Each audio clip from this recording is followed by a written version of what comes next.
From the Communication Center in Yonkers, New York, this is News and Views, presented by the student broadcasters of the Archdiocese of New York.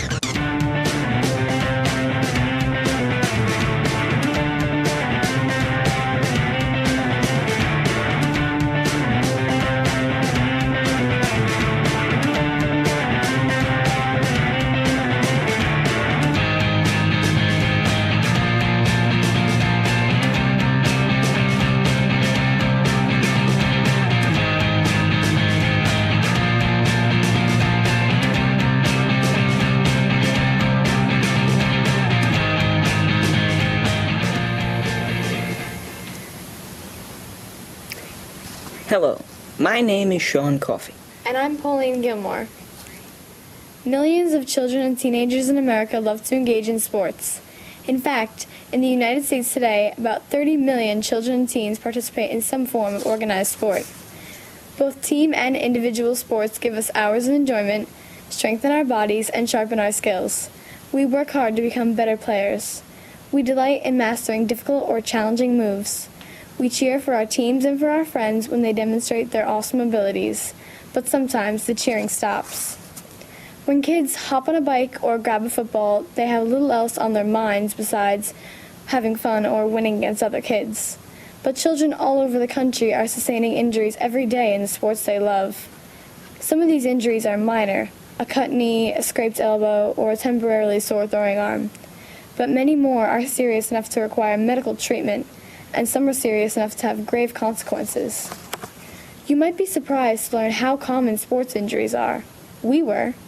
Did you know that about 3 million sports-related injuries occur each year? And almost 1/3 of all injuries occurred in childhood are sports-related injuries. By far, the most common sports injuries are sprains and strains, and obviously, some sports are more dangerous than others. A contact sport, such as football, can be expected to result in a higher number of injuries than a non-contact sport such as swimming. However, all types of sports have a potential for injury, whether from the trauma of contact with other players or from simple overuse or misuse of a body part. Of course, almost anyone who exercises on a regular basis will develop an ache, pain, or sports injury at some time or another. The number and type of sports injuries are as varied as the individuals who play sports, but some injuries are more likely than others. For kids ages 5 to 14, biking, basketball, football, roller sports, soccer, baseball and softball, and playing on playgrounds and trampolines are among the favorite sports and recreational activities. But these also top the list when it comes to causing injuries. Today, we will let you know what the most common sports injuries are, how serious these injuries can be, and perhaps most important of all, how they can be prevented. Now I'd like to introduce Deirdre DeLasho and Casey Ford with their feature on types of sports injuries. Deirdre? Thank you, Sean. All sports injuries are on the rise in U.S. children and teenagers. Many of them occur in children under age 15. There is a wide range of types of injuries, though, under the broad title sports injuries. Some of these are minor, but many are more serious and can cause loss of school time, permanent disability, or even death. One of the most common kinds of sports injury is the overuse injury. Today, as more and more children and adolescents participate in the same sport year-round, many young athletes are developing overuse injuries. In fact, overuse is responsible for about half of the sports injuries that occur to high school and middle school students. They are sometimes also called repetitive motion injuries and can range from chronic muscle strains and tendinitis to stress fractures, which are tiny cracks in the bone. Overuse injuries tend to occur in competitive sports, most commonly baseball, basketball, running, gymnastics, and swimming. A special type of overuse injury unique to children is injury to the growth plate. The growth plate is the area of developing tissues at the ends of long bones in growing children and adolescents.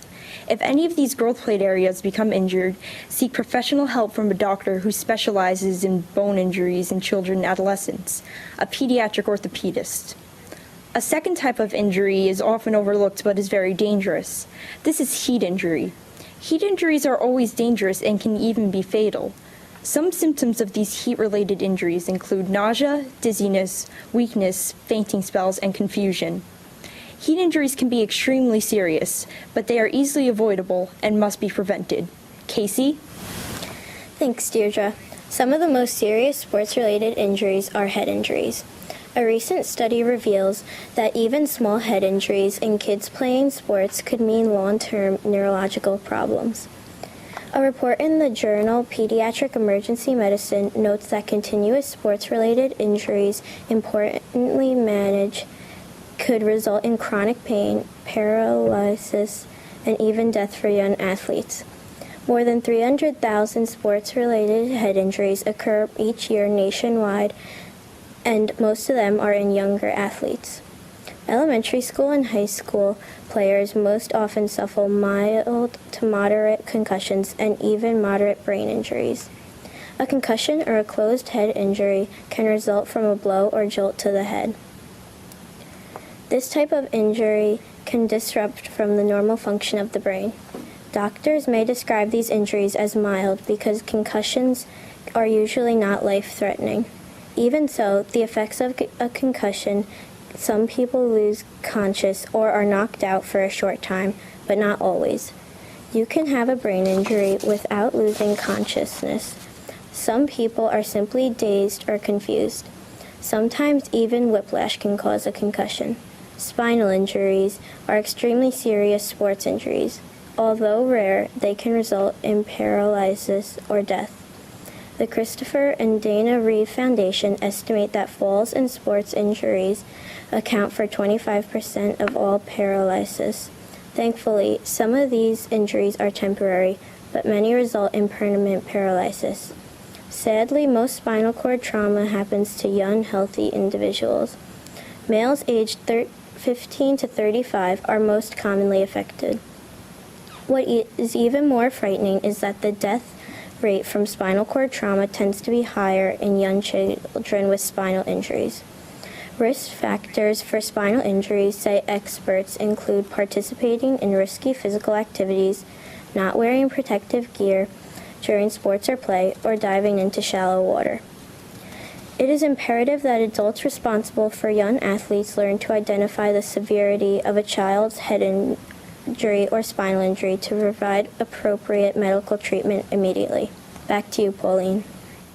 Thank you, Casey. We hope that all parents and coaches take special note of these risk factors. Spinal and head injuries are not to be taken lightly. Now, Catherine Brennan's editorial will tell us the kinds of treatments to provide in case of a sports injury. Catherine? Thank you, Pauline. When watching a sports event, we enjoy seeing players of all ages perform. We call out with encouragement and cheer for each basket, goal, and home run. But when the cheering stops, what will happen? The adults responsible for the activity should be capable of attending minor injuries. They should also have an emergency plan to contact emergency medical services without leaving the players alone on the field. But often, children, and especially teens, may play pickup games or toss the ball around. Here are some tips for you to follow if someone you know is hurt while playing.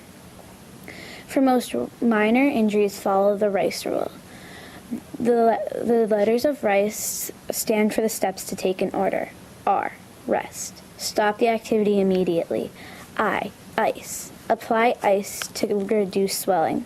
C, compression. This means to wrap the injured limb with an elastic bandage to control swelling. E, elevation. Raise the injured limb above the level of the heart to reduce swelling. Of course, as soon as you can, talk to an adult or seek medical help. Other injuries, more serious ones than you can give. It is very important to learn and remember the following. Athletes who complain of a neck or back pain following an injury should not be moved from the playing surface. Get medical attention or call 911. If your athlete sustains a blow to a head or any of the following: headache, nausea, dizziness, loss of consciousness, excessive sleepiness, confusion, or change of personality. Remember, toughening it out is not the way to go for young athletes. Coaches and players can't always tell how severe the injury really is. And no athlete should play through the pain. If you're hurt, get help. Sean? Thank you, Catherine. In the movies, very often, we see an injured player toughing it out. Hopefully, we will all take to heart Catherine's warning to get help and not keep playing if we are hurt. Now, Cynthia Schmidt and Christine Platt will give us some important information on preventing sports injuries. Cynthia? Thanks, Sean. On a mission to avoid or prevent sports injuries in kids, Boston's Children's Hospital has developed a comprehensive program. Their team of professionals has cautions that children and teens must observe necessary safety precautions, but also instructs parents that steps must be taken before an athlete even begins. Sporting activities should be fun for your child. Encourage him or her to try different activities and do not force them to play a certain sport. Get clearance from your child's primary care doctor for him or her to play in a specific activity. Your child should have seen this doctor within the past year. Make sure your child is in good enough physical condition to participate in the chosen activity. Activities should be appropriate for your child's age, skill level, ability, and interests. Boston's Children's Hospital team of professionals has identified 6 major areas of importance for all athletes in any training program. The basic skills of a sport must be learned first and learned well so that an athlete has a fitness base. The training and conditioning program must become more difficult over time to be beneficial for the athlete. Exercises must be designed for the demands of the specific sport. Proper shoes and safety equipment should always be used and should be checked before each game or practice. Ultimately, there is a limit to the level of success a child can achieve. Christine, do you have any other tips for us? Yes, I do, Cynthia. In their article titled Knee Injury Prevention for the Middle and High School Age Athlete, the doctors offer some general guidelines for all children's sport. Before games and practices, check all equipment, fields, and playing surfaces to ensure that they are in good repair and will not cause injury. Monitor the weather. Heat, cold, and electrical storms can all present health risks to your child. When conditions seem dangerous, stop and go inside. Listen to your child. If they seem too tired or ill to participate, let them rest. Do not let your child train too much. Conditioning, practicing, or competing in sports more than 20 hours a week can significantly increase the risk of injury to your young athlete. And finally, each time a child prepares to engage in a sports-related activity, he or she must do the following. 1. Stretch. Stretch all major muscle groups before and after every practice and game. 2. Drink plenty of water. Athletes need to be adequately hydrated before, during, and after sports. 3. Wear protective gear and clothing. Make sure your athlete wears the necessary protective gear. Helmets, protective pads, and mouth guards are all important in preventing injury. Of course, children must do all they can to ensure that they are fit and ready to engage in sports, but it's up to the parents, coaches, and doctors to help kids avoid sports-related injuries that can range from total paralysis or fractures. Back to you, Sean. There are many jobs and career opportunities in fields related to sports and sports medicine. The 2 major specialty areas for those looking for a sports medicine career involve working with athletes or the general population to improve fitness and sports performance. The other is to work with athletes to prevent or recover from sports injuries.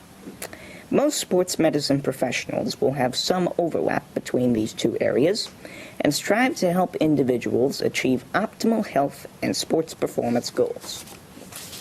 If you already know that you would love to be involved in the world of sports and the world of medicine, choosing a job or a career in sports medicine is possibly the easiest career decision you might make. But deciding exactly where to focus your career goals can be challenging. Pauline?